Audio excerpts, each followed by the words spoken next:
안녕하세요. 홍프로 스포츠입니다. 적중하신 가족방분들 모두 축하드립니다. 홍프로 가족방에서 모든 경기, 언오버 및 핸디캡, 최종 조합 공유해드리고 있습니다. 적중률 높은 홍프로 가족방은 고정 댓글에 있는 링크로 문의해 주시기 바랍니다.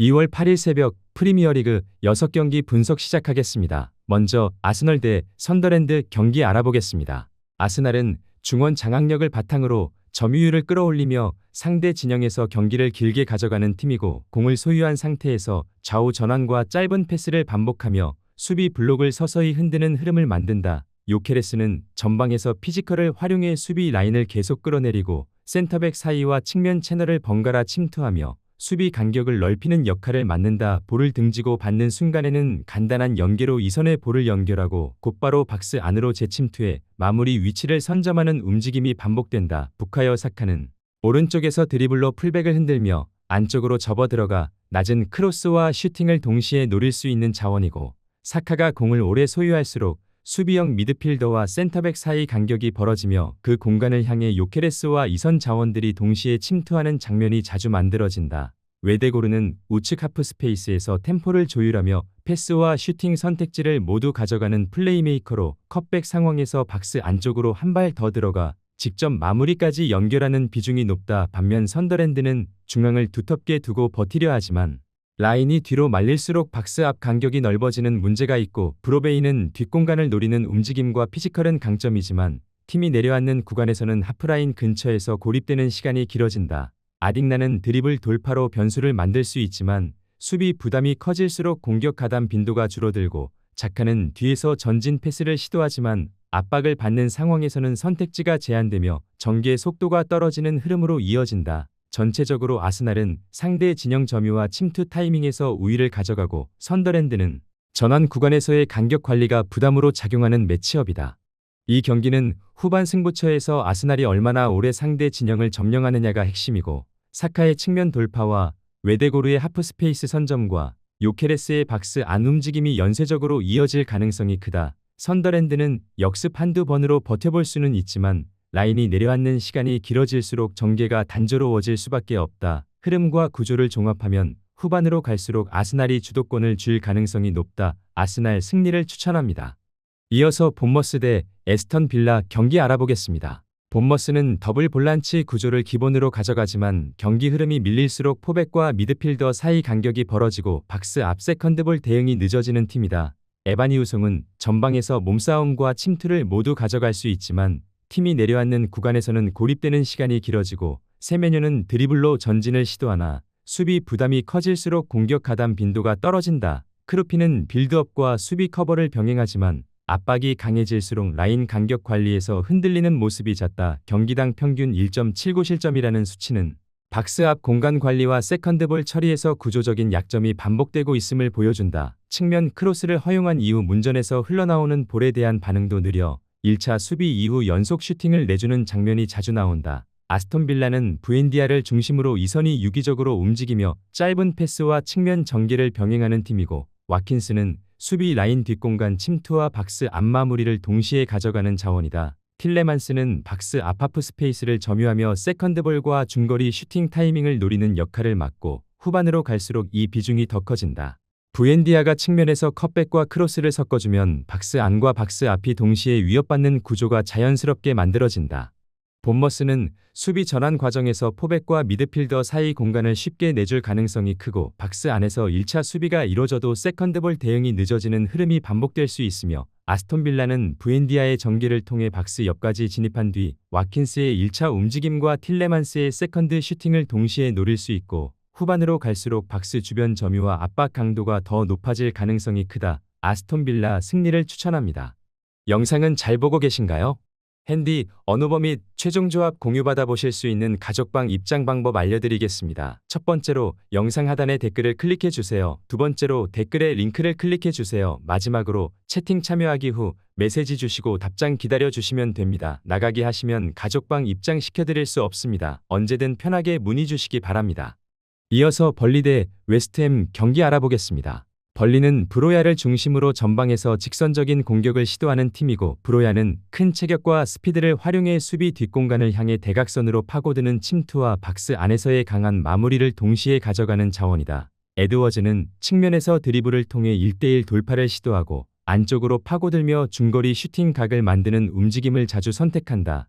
이 두 자원의 조합으로 벌리는 전방에서 한 번에 수비 라인을 흔드는 장면을 만든다. 다만 중원 압박이 느슨해질 경우 수비 라인 앞 공간이 넓게 열리고 하프 스페이스와 측면이 동시에 노출되는 약점이 반복된다. 공격 전개가 막히는 구간에서는 롱볼 비중이 자연스럽게 늘어나며 개인 침투에 의존하는 패턴이 길어진다. 웨스트햄은 하프 스페이스 활용을 중심으로 공격을 전개하는 팀이고, 카스텔리아노스는 박스 앞 마무리뿐 아니라 내려와 연계에 가담하며 수비를 끌어내는 역할을 수행한다. 제로드 보웨는 측면에서 안쪽으로 꺾어 들어가는 움직임을 반복하며 수비 라인을 흔들고 중앙 공간을 비워주는 효과를 만든다. 후반으로 갈수록 웨스트햄은 중앙보다 하프 스페이스 쪽으로 공격 비중을 옮기며 세컨드 라인 침투와 박스 근처 슈팅 시도를 늘린다. 마테우스 페르난데스는 박스 근처에서 중거리 슈팅과 세트피스 모두 위협적인 킥 감각을 보여줄 수 있는 자원이다. 전체적으로 벌리는 개인 전개 의존도가 높고, 웨스트햄은 공간 활용과 후반 설계에서 강점을 보이는 흐름이다.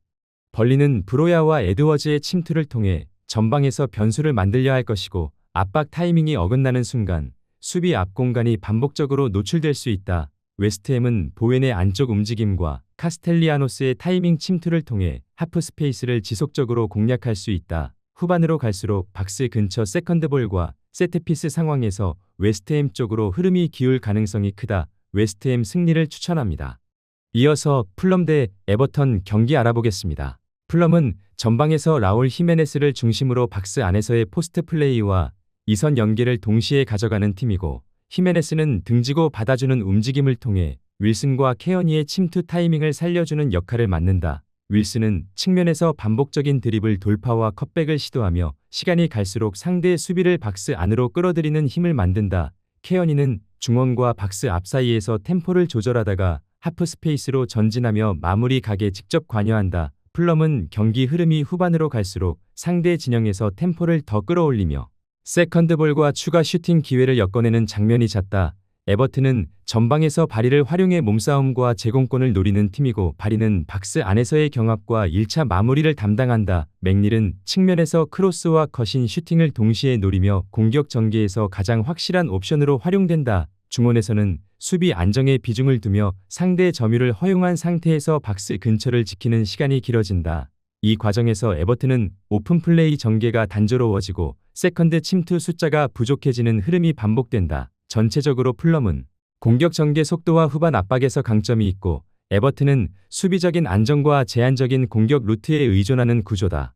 풀럼은 측면 돌파와 컷백을 통해 박스 안과 하프 스페이스를 동시에 공략할 수 있고, 후반으로 갈수록 공격 템포를 더 끌어올릴 가능성이 크다. 에버튼은 수비적으로 버티며 맥닐의 크로스와 세트피스에 기대겠지만 점유를 내준 상태에서는 슈팅 숫자가 제한될 수 있다. 흐름이 길어질수록 세컨드볼과 추가 공격에서 풀럼 쪽으로 무게가 실릴 가능성이 높다. 풀럼 승리를 추천합니다.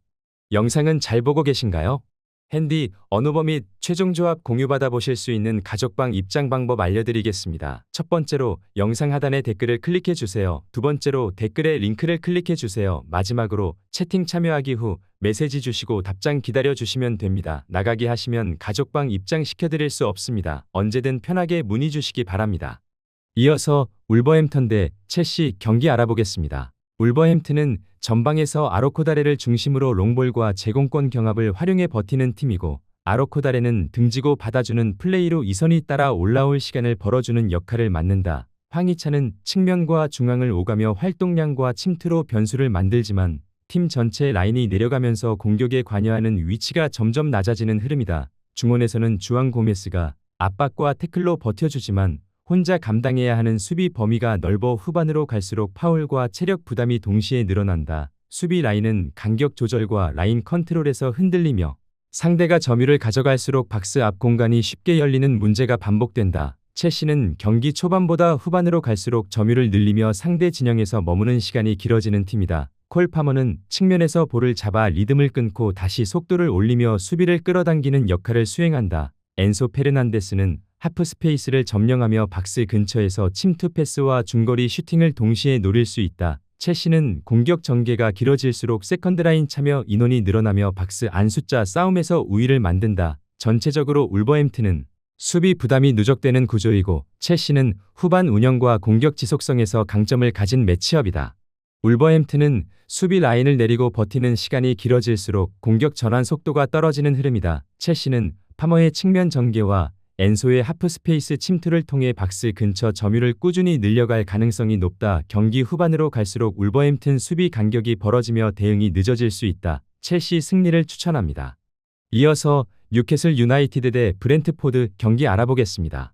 뉴캐슬은 경기 초반부터 무리하게 압박을 걸기보다는 라인 간격을 조절하며 중원에서 흐름을 관리하는 팀이고 전방에서는 볼테마드가 센터백 사이에서 등지고 버티며 볼을 지켜주는 역할을 맡는다. 이 움직임으로 인해 고든과 토날리는 전방과 하프 스페이스에서 여유 있게 움직일 수 있는 환경을 만든다. 고든은 좌측에서 스피드를 살린 돌파로 풀백을 끌어내리고 안쪽으로 각을 좁히며 컷백을 시도하는 장면이 반복된다. 시간이 지날수록 뉴캐슬은 상대의 수비 간격이 벌어지는 순간을 노리며 같은 패턴을 집요하게 이어간다. 토날리는 중원에서 압박을 이겨낸 뒤 하프 스페이스로 전진해 박스 근처에서 슈팅과 패스를 동시에 노리는 자원이다. 세트피스 상황에서도 뉴캐슬은 리어와 팝포스트를 나눠 공략하며 세컨드볼까지 염두에 둔 움직임이 잘 정리되어 있다. 브렌트퍼드는 중원에 더블 볼란치를 세워 압박을 시도하고 공을 탈취한 뒤 빠르게 전방으로 연결하는 팀이다. 티아고는 박스 안에서 제공권과 몸싸움으로 버텨주며 이선이 따라 붙을 시간을 벌어준다. 샤데는 측면에서 안쪽으로 파고드는 대각선 침투로 역습의 속도를 살린다. 다만 브렌트퍼드는 더블 볼란치 앞뒤 간격이 벌어질 때 하프 스페이스 수비가 느슨해지고 풀백 복귀가 늦어지며 측면과 중앙 사이 공간이 동시에 열리는 문제가 반복된다. 이 구조가 길어질수록 브렌트퍼드는 박스 주변에서 간격 관리와 세컨드볼 대응 모두 부담이 커진다. 뉴캐슬은 중원 압박으로 브렌트퍼드의 전개 방향을 제한하며 측면 침투 타이밍을 기다릴 가능성이 크다. 브렌트퍼드는 역습을 노리겠지만 간격이 벌어지는 순간 수비 대응이 늦어질 수 있다. 시간이 흐를수록 뉴캐슬의 컷백과 하프 스페이스 침투가 반복될 가능성이 높다. 뉴캐슬 승리를 추천합니다.